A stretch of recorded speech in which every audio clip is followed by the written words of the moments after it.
Okay, thank you very much. Happy New Year, everyone. Let's see. I'm going to share my screen.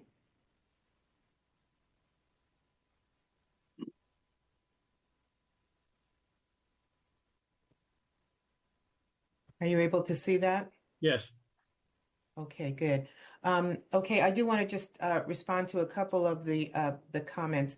The sidewalks, we have started citing people who have not cleared their sidewalks, but I'll have Hal may have more to add, but I will follow up on that. I think I'm very concerned because it is a couple days now, 3 days later, so 3 or 4. So they should be the sidewalks should be shoveled, particularly in front of Hyattsville Elementary School. I believe we got that call earlier in the week. We also have a new piece of equipment that has helped us go out on the trails and shovel those. So that's been very effective. In addition, we do have a program. We do have a lender or loan program where people who know that their neighbors are not able to get out and shovel their walkways can come in and borrow a shovel here at the city building and help your neighbors. So please keep a lookout on your neighbors and make sure if they're not able to help and you know of some people that can help them, that you're willing to do that.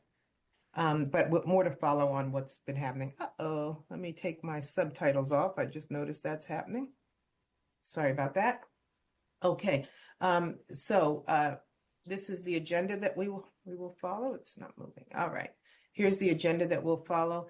I do want to just remind everyone that Martin Luther King Jr. Day, Day of Service is next Monday, the January 20th. The theme is for this year, 2025, is Mission Possible, protecting freedom, justice, and democracy in the spirit of nonviolence 365. And the intent there is to just remind people that service to others can be done 365 days a year. So reminder, we do have a volunteer site on our website where people can sign up to volunteer if you'd like to serve more than just on Martin Luther King Day of Service. In addition, our public information team has been posting and putting out information about places in and around the area where people can volunteer if they desire to do that. Okay, so you heard a little bit about DPW support. I do. Excuse me, if someone else is talking, I need to, turn your mic off. Oh, okay. Thank you, Mayor. DPW support, we heard about that. I do want to just comment that, yes, thank you, Melissa, for acknowledging we are, in fact, short-staffed. We have been for a while. We have new drivers now. However, they are new. So there was a learning curve and a train up. We weren't expecting a snowstorm this quick. They've been on board for about a month or just under a month, but we did have to train them up. In addition, we have obviously had equipment problems, as probably everybody does during these challenging times when you have heavy snow. So, but our staff was out there from 10 o'clock Sunday night, 10 p.m. Sunday night, all the way until Wednesday. They have been working on our roads. That picture in the upper left corner is the arbiter that I was talking about that helps us clear the trails. For years, we were out there with shovels and our staff was doing a lot of the shoveling. Now we can get out there on our trolley trail and on some of the sidewalks because it is able to ride on sidewalks and streets. So we can clear around buildings, city building, etc. with that vehicle. So, and we do want to just acknowledge DPW. They worked some long hours and stayed here 24 hours a day for a couple days. We also had our Hyattsville Police Department on the job. They did some great work. You can see some of them out here shoveling and helping residents out. So this picture here in the middle is an example of some of the police going out and helping residents. So they did as much as they can. The police and dispatchers were in, and of course the picture in the bottom left-hand corner is one of the videos of our officers sledding with some of the neighborhood kids. That has gotten 7 million views. So that's a heck of a lot of views with people just complimenting our police department. So again, thanks to DPW and our police department. It's a couple staff shout outs. That's Hal Metzler there. Many of you know him. In just this past month, he received an appointment by the governor to be the MML's representative to the Maryland Underground Facility Damage Prevention Authority. So we want to congratulate Hal. That's going to give him personal insight into what's going on with our utility companies, primarily underground education fines. It'll give him an opportunity to weigh in on all of that as the representative for MML. So we want to just congratulate Hal. And another staff shout out. This is to Pedro. He's our case manager. He manages, in addition to working with our communities who have needs, community members who have needs, he also manages the distribution, food distribution that we do monthly, sometimes twice a month whenever we're able to get food and other goods. He served 150 to 200 households typically on an average month. One thing that we do want to shout out is that we were all of a sudden we stopped receiving produce, and so we were concerned about that. Pedro had already built relationships with them, so he went in and talked with them, and we now receive assorted fresh produce and proteins that we can give to our families. We are one of the few communities that continues to receive that based on that relationship. And in fact, following that, they made a surprise visit. The Capital Area Food Bank made a surprise visit right here to Hyattsville and commended us for the excellent work in operationalizing the food distribution. We are now one of 4 regional program partners that's been selected to participate in the mobile market protein pilot program, mobile market protein pilot program. So again, we don't have any details on when that will start, but there will be a mobile market coming to Hyattsville, and again, one of 4 communities that will have that in the area. I mentioned Martin Luther King Day of Service, so just a reminder that there is a volunteer opportunity to serve distributing food on Tuesday the 21st at 12 noon at First United Methodist Church, who is our partner in the food distribution program. All right, we've got a few new staff members. I mentioned that we're getting new people in DPW, so these guys were out on the street as well, even though they're new. We've got Asante Thompson, Charles Jones, and Brian Cisneros. And they are all new to the 2 are new to DPW. I'm sorry, Brian Cisneros is a new dispatcher. And then we also want to welcome back PFC Nasir. He was with us in 2021, stayed here a couple years, left for family reasons, and he just came back. And he's happy to have returned to the family. All right, and Ron has been working hard on getting a new auditing firm on board. Most of you remember that I briefed last time that Lindsay and Associates, they're going to complete the 2023 audit, and they have opted not to continue serving Hyattsville. Ron put an RFP out on the street. We've got this one taker, and after all of our phone calls and reference checks, we find that this is a very highly recommended company. So we're excited to bring the new auditing firm on board, and they will start with 2024. And the resident satisfaction survey has also been released. Our communications team has been working on that with Probolsky Research. The intent of this really is to just get an understanding of what's going on and how residents feel about the services they're receiving, what they'd like to see continue, what's working well, what we may need to do differently. We have not done one in quite some time, so we just needed to get something back on the street. There's a random sampling of residents, so not every resident will receive a survey. If you do get the survey, though, they've got a note in here to please make sure that you return that. It can be done paper, online, or by phone. And then we'll compare those to the last one that we did that, again, was pre-COVID, and see how we're doing. And I do want to just shout out Marcy Lefevre and all the work that she's doing for older adults. So they just had older employment resources for older adults, and they had over 30 residents. You can see there how many people attended to just hear about employment opportunities in and around Prince George's County. And we also recognized our new wellness coordinator, aging and wellness coordinator. That's Chastity Pereira. She's there in the middle, standing next to Marcy. So we're excited that we were able to partner with Prince George's County, and they have asked us to be a partner site now going forward. So kudos to Community Services and Marcy Lefevre and her team. And one other thing that Marcy's been working on is the digital literacy workshop. And they had the graduation. So we graduated 20 individuals, seniors, and they received certificates. We do want to congratulate them. This was an initiative that started right after COVID, when we realized that so many seniors did not really have access to technology, or had access and did not necessarily know how to use it. So that's where this started, and this continues. We've been doing this ever since. And as you can see, the classrooms are full.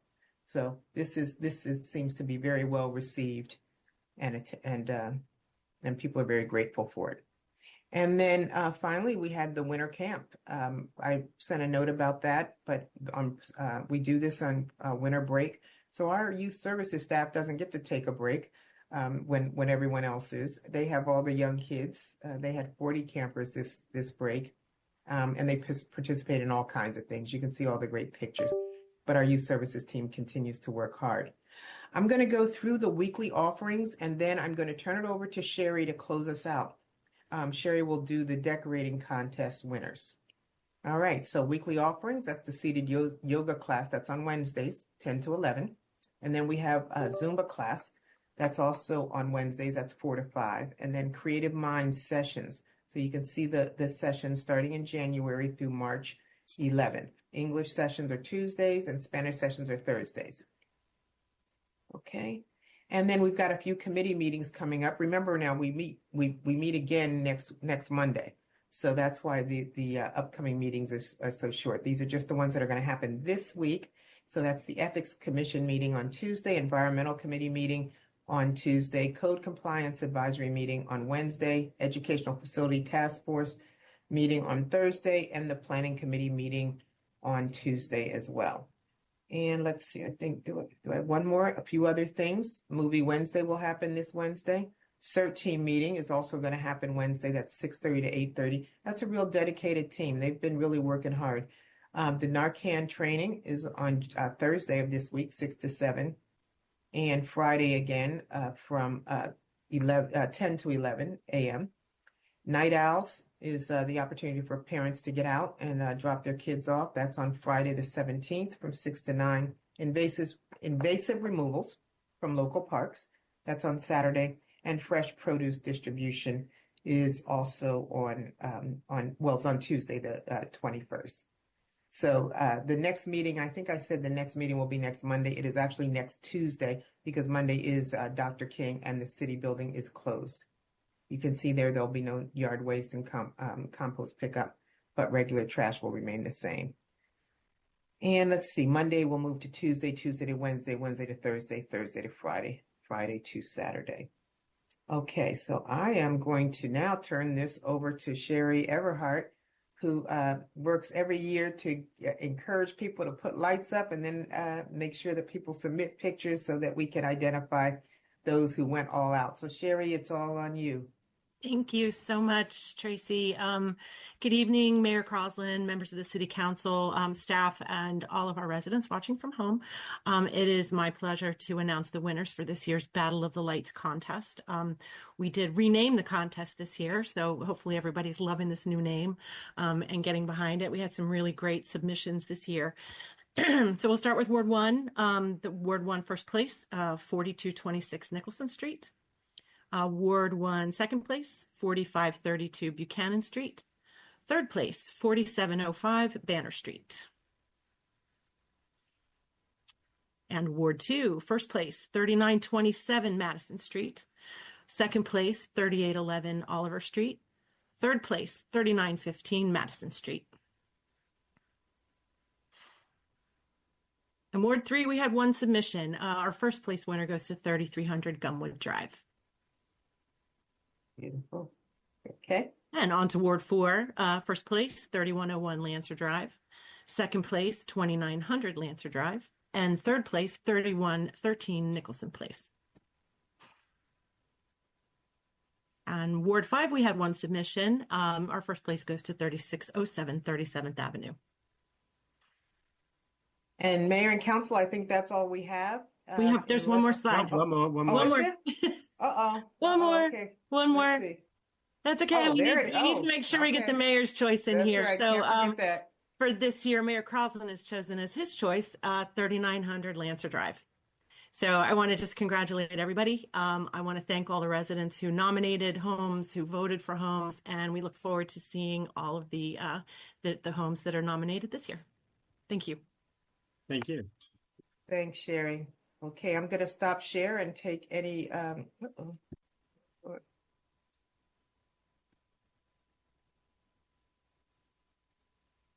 Sorry about that. All right, I'm going to stop share and take any questions yet.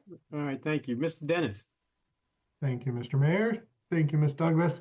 Wanted to extend my thanks to DPW for the clearance of the snow. I did have a request from a constituent asking if we could name the little snowplow something, perhaps a fun submission contest to name that little guy. I did hear positive reports upon seeing him or seeing them. I don't know how what male or female, but when it was seen in the field. So again, yeah, that's a great idea.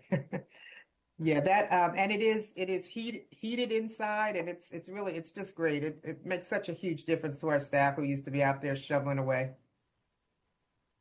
I just wanted to offer an idea. The Frosty, the snowman. Like it. Leslie's not on today. Hal is. I'm sure he'll take that back to her. Are there any other comments, colleagues? Okay, thank you very much, Ms. Douglas. Okay, and you will see some wait of a our minute, staff signing off. Hold on, there's one more. Mr. Howard, did you raise your hand? Yes, just a quick question for Ms. Douglas. Any news or update on the electronic sign for Eagle Road? I know the last time we spoke, it was supposed to be installed by the end of November, and here we are. Yes, Hal, do you recall? I asked about that just last week, and Hal, do you have a update on that? Yes, we had our electrician out and they were getting started. They had an issue with their permit from DPI, so they were working with DPI to get that resolved. And I think just with the holidays, there was some delays at DPI, so we'd have to double check and have an update for the next meeting next week. But they're ready to go. They're just waiting on that final okay from DPI. Yeah, we have the sign ready, and they did the utility hookup, so that's all been done. So we did expect the sign to be out there. I'll send you a text tomorrow, Councilmember Haba, and then we'll brief it at the meeting as well. All right, let's take that offline. But needless to say, my frustration on this one. But yeah, we can. Yes, we actually track it pretty regularly. We've been. I'm just not sure what the issue is now with DPI, but we'll get back to you.